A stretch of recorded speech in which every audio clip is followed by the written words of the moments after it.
Hello and welcome to another episode of AGEUcational. This is Roy. This is Terry. So we are a podcast. We've had a website around for quite some time where we did some writing and some original content, some curated content on the aging process, how we can help those around us that are aging, how we can help caregivers, and also how we can help ourselves through this aging process. So we're excited. We're going to chronicle our journey. Both myself and Terry have aging parents, so we've always got the thrills and excitement of new things coming up from day to day. Luckily, my parents and Terry's mother are both in good health relatively for their age, and so the issues are minor, but sometimes even the minor things, if you just know somebody else is going through it, how to navigate it, those are things that we're going to hopefully talk about, just instances that come up in our life. But also, we do want to extend invitations because we want professionals in the aging field to come on here. We do want to get people that are going through the process, either aging or as caregivers, to come on and tell us their story. We just feel like that there are a lot of people going through some struggle to do with aging at this point, and we want to let you know if you're not there alone, and we want to reach out and help you. A little bit about my professional background. I have consulted in the senior living industry for the last 20 years. I am a gerontologist by education and have worked as volunteer long-term care ombudsman here in Tarrant County in the past. So I've been kind of in the aging field for quite some time, and so this is a passion for me for sure. And anyway, today we're going to get on with the show. Today we have an awesome guest, Teresa, and I'm going to let Terry introduce her. Yeah, welcome Teresa Moerer. She is an author, coach, and a speaker who helps individuals and organizations find their strengths, realize their life vision, and build exceptional experiences to become empowered and live life to the fullest. She is a creative, transformational life artist and was a physical therapist for about 35 years, I believe. And she is an author of a book called The Art of Assisting Aging Parents. So welcome, Teresa. We are so happy to have you. We appreciate you coming on. Thank you, Terry and Roy. It's a pleasure to be here. Yeah, if you don't mind, tell us a little bit about how you got to the book process, but just a little of your background and how you got there. Sure. Yes.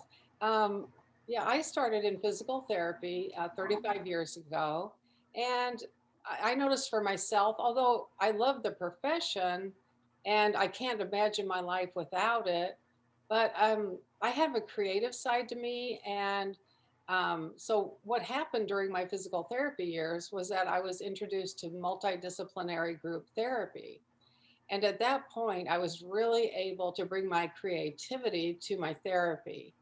And I loved it because the patients were thriving in these group approaches that we did to bring, therapeutic activities. We brought a lot of fun, a lot of challenge. And we also brought, physical therapy, occupational therapy, and speech therapy in as needed. So it was a wonderful experience, not only for the patients, but also for me, and it really helped me grow as a therapist. And it took about 13 years before I decided I was going to write a book about it. And I thought I would dedicate this first book to caregivers and the aging because, I saw the problems that were happening, not only in the therapy world, but I started helping my own aging parents. And just to see the challenges, and there were so many people coming up to me and my sisters saying, what do I do with my aging parents? So it's not just one person, it's a multitude of people that just don't know, how to solve problems. And sometimes they don't even know the problems associated with aging. Yeah, where to go, where to start. Yeah, and that was kind of why the AGEUcational started, especially, for me, is that when people find out that you're in any part of the field to do with aging, It's a ton of questions, how to navigate Medicare, or how to, navigate the getting the insurance to get the physical therapy, to stay at home, move to a facility. I mean, there's just so many questions that revolve around that. Yes, yes. And, I take the approach, it's like a proactive approach. Instead of reacting to the aging and having to come up with the solutions, I take a proactive approach where I put in my book all the tools that you need for your healthy lifestyle strategies. I put in a couple educational theories so people can communicate well with their parents and with the health professionals. And as you guys have been in the aging scene, you know how many people there are to communicate with, Right. as you assist your parents, and you've seen other people do this, multiple times. So that, and then the benefits of the group interactions. And I know we're seeing this a lot right now with the COVID and the isolation. And I've actually sat in on a couple of trainings just recently, just this week. And they were trainings from like the National Association of Rehab. And I think the other one was just a Zoom training, and they were kind of highlighting the telemedicine. But they both noted that caregivers and families are so needed in this process of getting through the aging process, and how many people are in isolation right now, and they're suffering so much more because they can't be with their family and their caregivers. So it really is a problem. And I think if you hit it proactively, it's like you get on board almost before you need to, and you start this, aging process. And yeah, you optimize the function of your body, brain, and spirit. That's my goal. Yeah, and it's so important because if, as in the past, we typically wait till there's an event that happens, and then it's the stress of the event is usually traumatic by itself. But then we add on a little stress of, well, I need this information, or I need to do this process, and I need it to happen right this minute. And unfortunately, just not the way that most things happen in life, but in aging especially, it just seems like it takes forever. So I think that proactive plan, and then people like myself who are getting to, it's hard to be of a certain age, is, there are things that we can do proactively for ourselves in order, kind of the term we've been throwing around lately is, we don't want our lifespan to outpace our health span. And so, we want to try to match those up in some way that we can be happy and enjoy older life. And, uh, I'm amazed a lot when I look around at people that are in their 70s and 80s that are still popping around and, getting around good. Because growing up, it was maybe a little bit over dramatized. But, when I was growing up, it seemed like when you hit 65, it was boom, All downhill from there. yeah, it was the cane and walker, and you didn't do anything. And now, we've got these people that are, 80s and 90s that are out there driving, and you see them in a restaurant. When I meet people, they're like, man, this is my mother. She's like 95. And like, wow, I can't even believe it. My mom is 86, and she's still driving. She said she'll quit at 90. We thought we might send a letter from the DMV saying, okay, you're 90, you can't do it anymore. This is the cutoff. Yes. Don't say anything.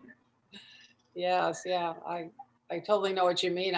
Starting in physical therapy 35 years ago, it was unusual to see somebody in their 90s. And now we're seeing active 90-year-olds and, into the hundreds now, and still active. And it's amazing. But yeah, due to some good education, I think along the way, that's helped a lot.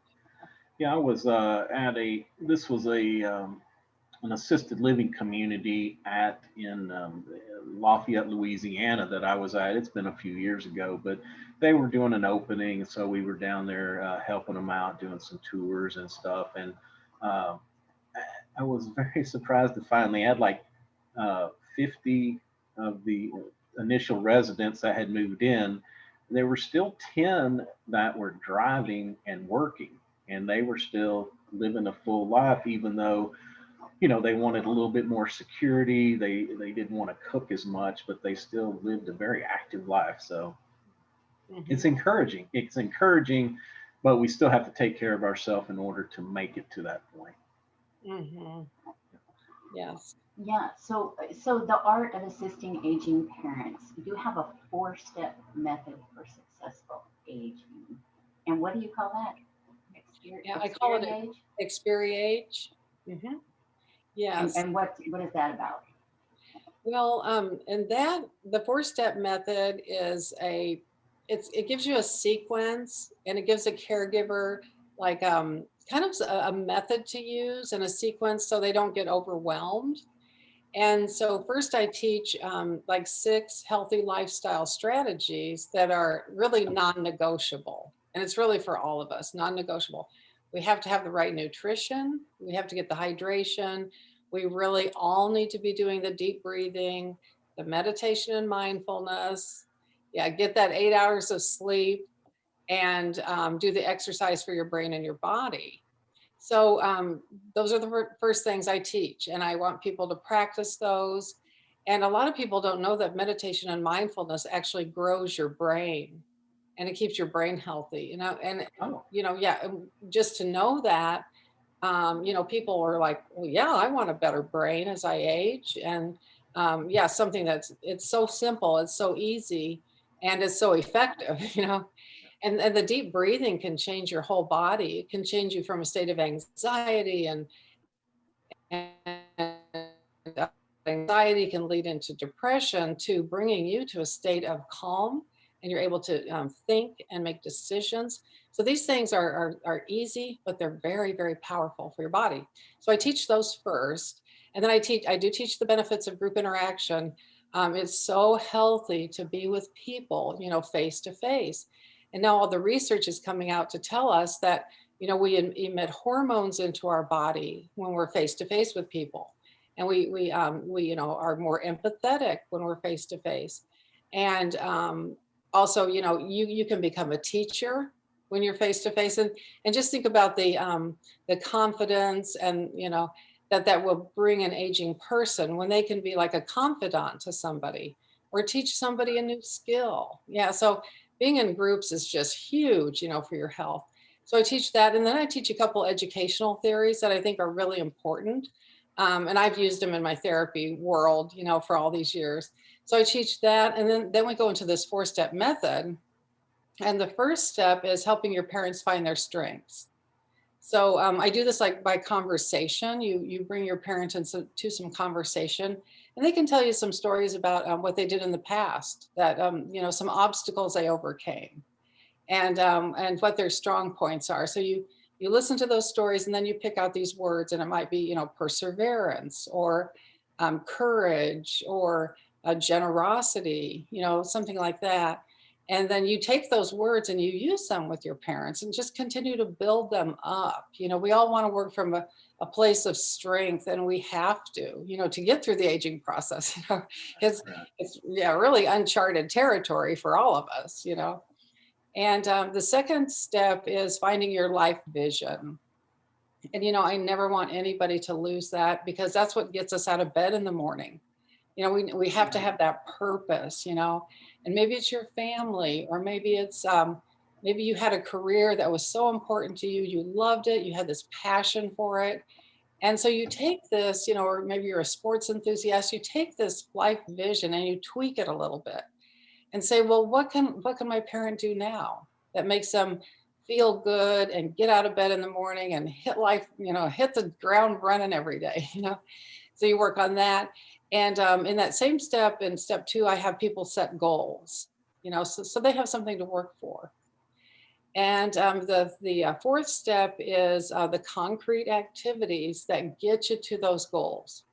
So that's where you pull in all these health tools, and the exercise and things like that bring you, towards your goals. And then finally, it's the assessment and the reassessment, which we all have to do on an everyday basis. Am I making my goals? Am I working towards them? Do I need to tweak them a little bit? or or like just what direction am I going in? And it's kind of a method that never ends. It's kind of a circular thing. Once you get done with it, you just kind of start over, and you just either you keep upgrading, or sometimes you have to downgrade, that can happen too. So Yeah, and an interesting point that you bring up is who we may have been in our youth, or our accomplishments and our goals and things like that, because as an ombudsman, that was one thing that we worked on. And when we talk about assisting our aging parents, it could be us and it could be other caregivers. And so kind of the message I have is that a lot of staff would talk about people by their affliction, like, hey, there's a lady in 3A with dementia, she needs this or that, or that lady in 4B with incontinence, you need to go down and take her something, and it came to light because one of the ladies was, she had been a local school superintendent. She was well published. She had 2 or 3 books. She had magazines, articles, very well accomplished lady, but we had reduced her to the lady with dementia. And, so that was one thing that we really tried to stress with the non-family caregiver was, everybody has had a life, everybody's had a story. We need to get to know that more so we can at least address them on an individual basis. I think it's so very important. A lot of it is just the respect and the dignity factor. yeah. Yeah. Yes. Yeah. I'm sorry. I thought I was interrupting you if you were going to say something. This may be out of left field, but for Christmas last year, I got my mom a book. It's called Storybook, and what they did was it was a subscription, and they sent her a question a week. It's kind of overkill because I'm actually doing it, but a question a week, and I got to pick the questions, and just what were you like as a child? What were your parents like? What was your best job? What would you like to be remembered for? I mean, anything you want. And then at the end of the year, they make a book, a hardcover book, and they send it to her. So I'm in the process of doing that right now. But I'll call her and I'll ask her the questions, even though she gets the emails. And I'll ask the questions, and then I'll type in what she tells me. And it's been very, I've just learned even more about her, even though you hear the stories over the years. I just learned so much about her, and that was something that was really cool. Yeah, I love. Yeah, that's a great engagement tool. Mm-hmm. Yeah. It is.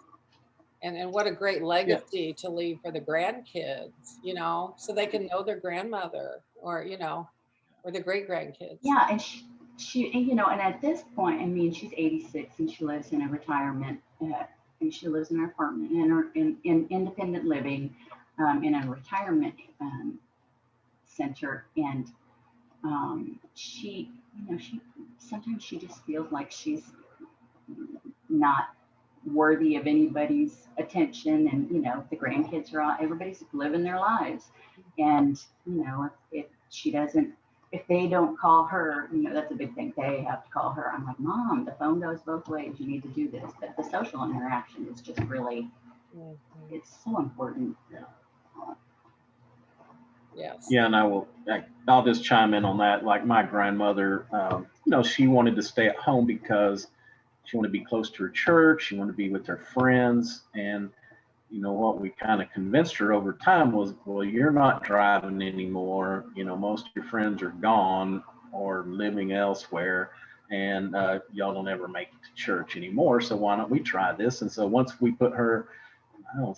once she moved to an independent, that social aspect it's so underrated, but it's so important because she flourished. I mean, you have to call ahead when we go over there to see her because she was never at home. She was I don't know, puzzle room, somebody else's room playing dominoes or cards. I mean, those ladies were into a lot of mischief. And so, they were always out running around. But I just feel like that is one thing that we give up when we age a lot. And it's still so important, probably more important.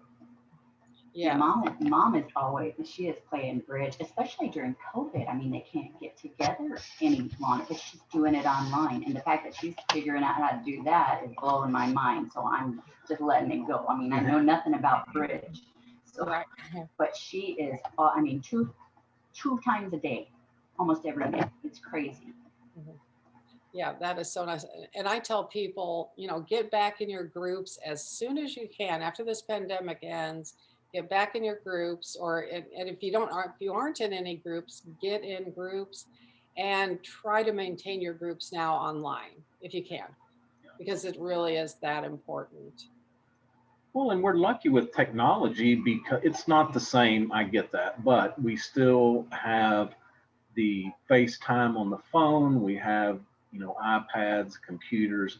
We have a lot of ways to connect, which I think is, it's really cool. Just like, Terry and her daughter. Her daughter is lives in California and has been in Hawaii for the last 6 months, I guess, and um, they FaceTime all the time, which I think it's awesome because they get to see each other. Yeah.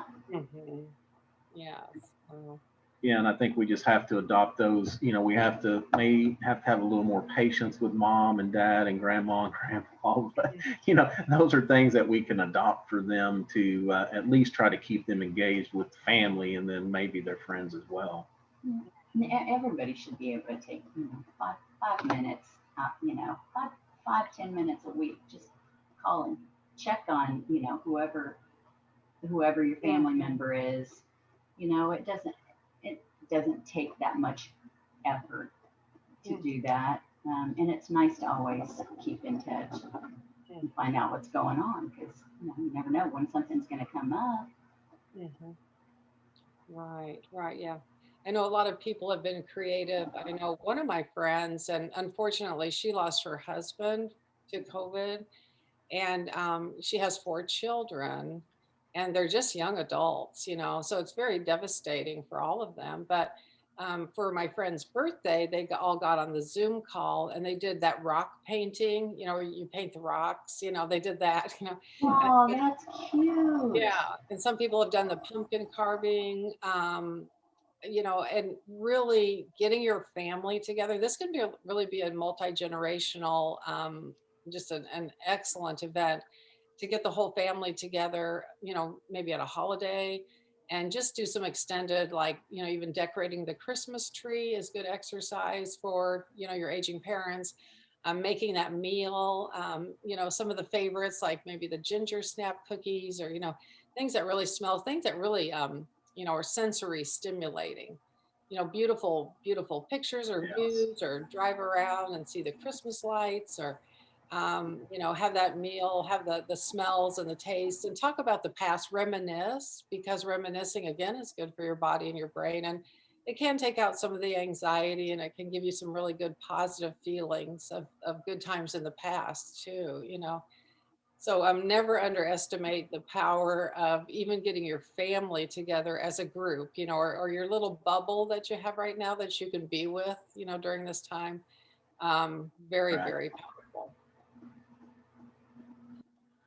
And another thing that's I think is taking a toll on the caregivers, especially, is that stress component because there's some of us, some not me, some Terrys. There's some Terrys that are, kind of in that, the sandwich generation. Now her kids are a little older. She still has one, in young 20s, but they're, like you said with your other friend, there are people that maybe still have young kids that need a lot of attention, and now all of a sudden mom or dad or even grandma and grandpa, now they're needing a lot of your attention too. And so I'm going to throw a lot of things out there at you, and you can just kind of go with which one you would want to dive into. But first off, especially for the very high acuity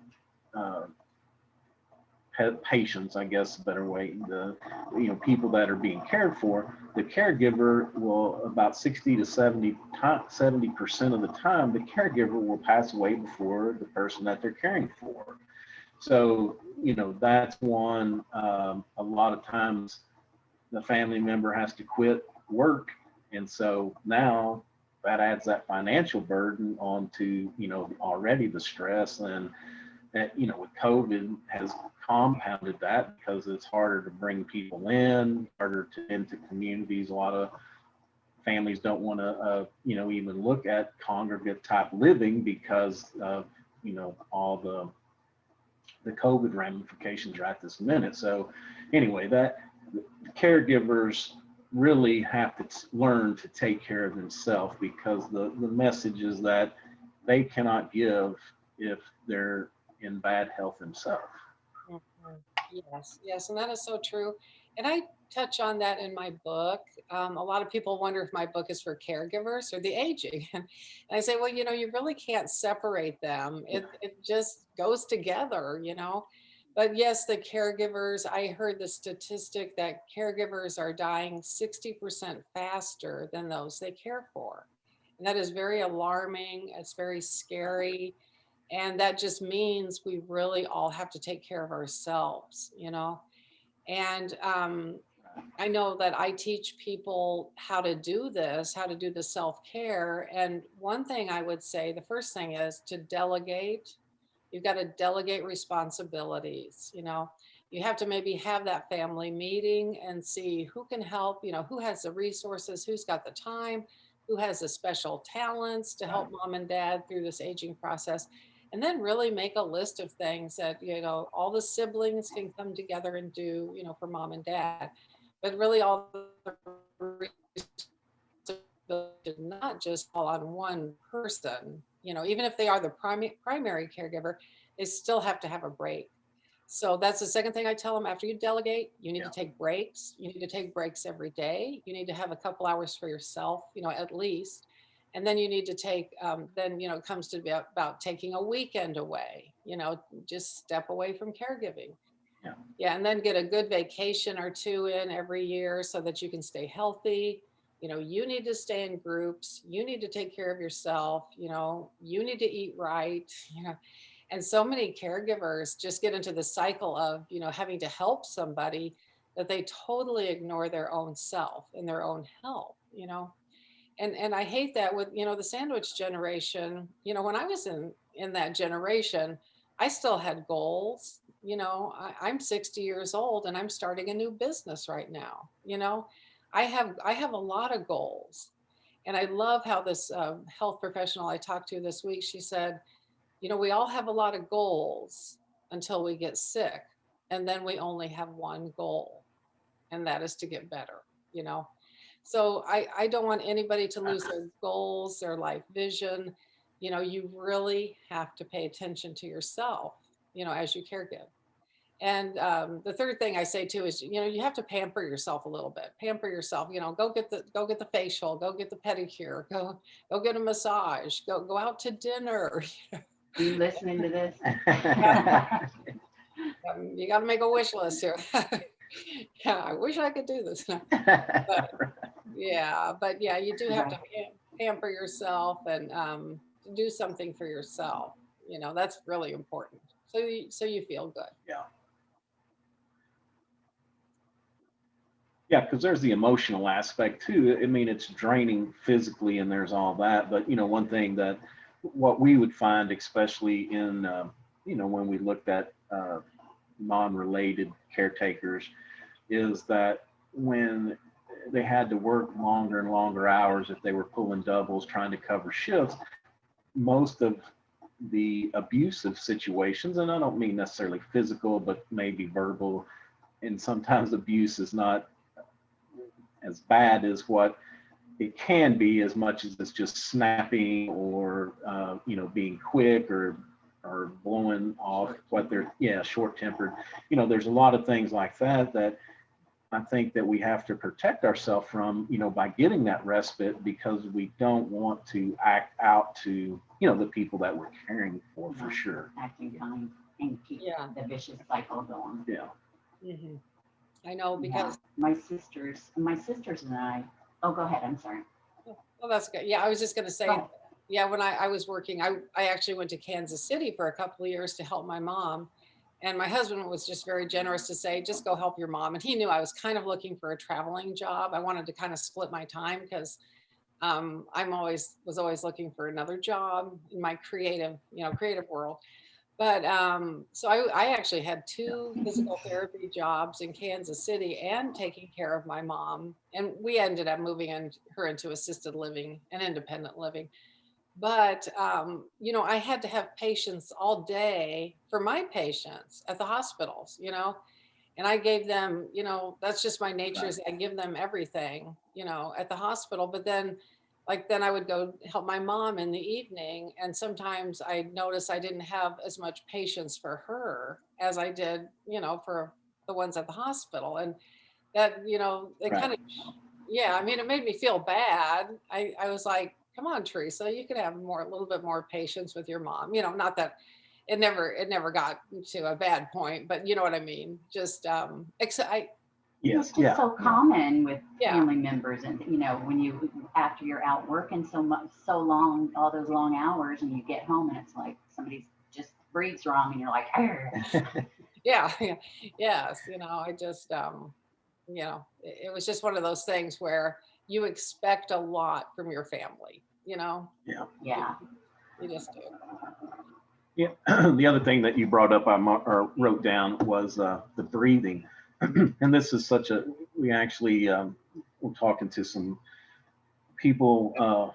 They're in, what is it, like a traditional Eastern health and wellness space where they do, a lot of more natural type things. And that was something that we got off on, was the breathing. So it's good to talk about that, how important that is, not only for the caregivers, but for those that are aged as well, because I know I find myself not breathing, or breathing very shallow. And so I have to really mindfully think about, and I used to have a sign over my desk that said, take a breath or breathe. And, people would kind of laugh and say, well, you got to be reminded to breathe. And I'm like, yeah, I really do, because on more than one occasion, I've had people, when I was out doing stuff, that people would say, it's okay to take a breath. Whenever and that doesn't necessarily be stressful. I could just, if I'm intent, I will notice I will hold my breath. But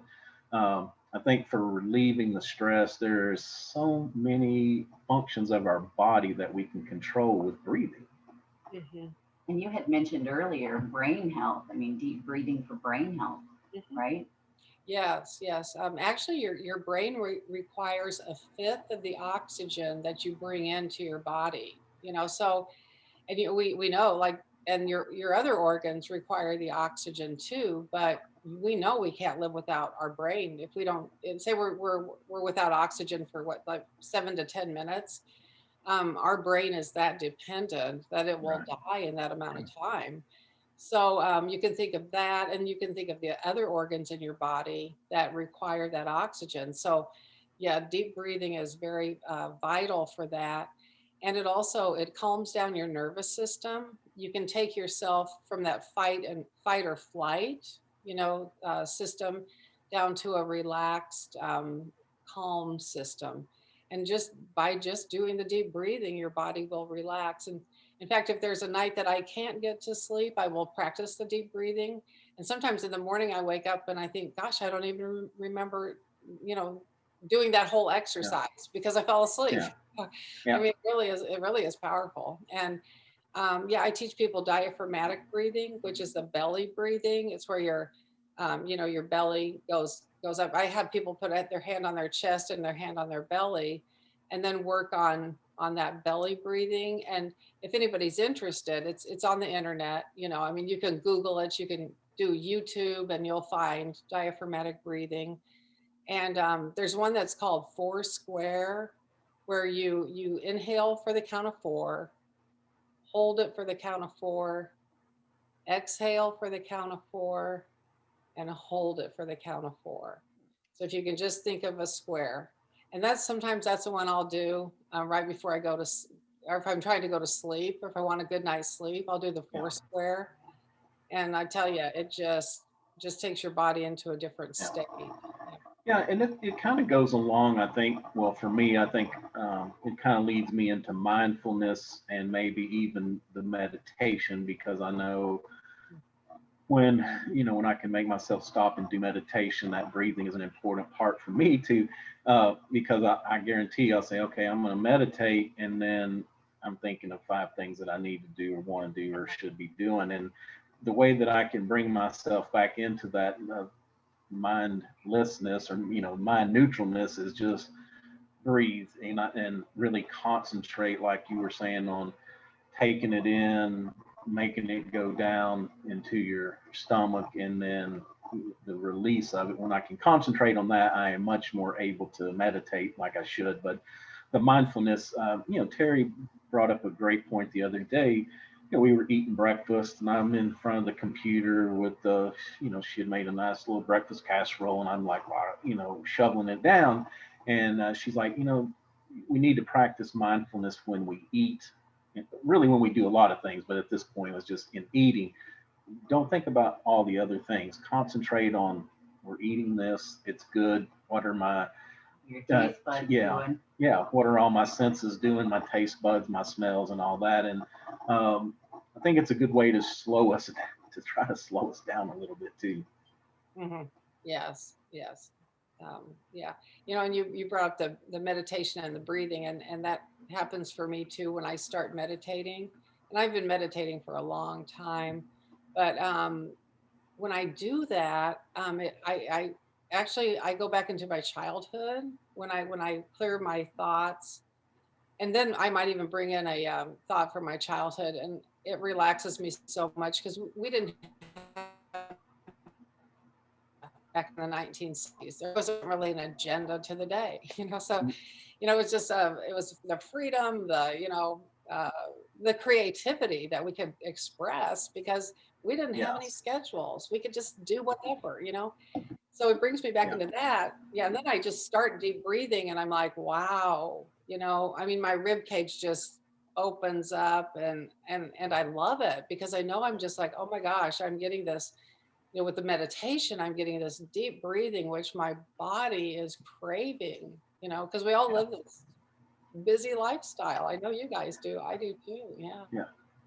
Well, and that you bring up another good point, that there's a study, I think is more based on children, that because we're overscheduled and they have so much stimulation, they never get that downtime, which is important for the creative part. And I try to talk about that, and I've got a business podcast, and I try to talk about that a lot, is that even as adults, we still need that mindless time to be creative. And for myself, what that is when I get out and go for a walk, either around the neighborhood here, or if I go to the gym, it scares Terry when I come home bounding with energy, because she knows I've got 25 ideas I'm fixing to throw at her. She's like, oh my God. Yeah, like last night, I didn't get to the gym till late. And when I came home, I'm like, oh my God, I got these 4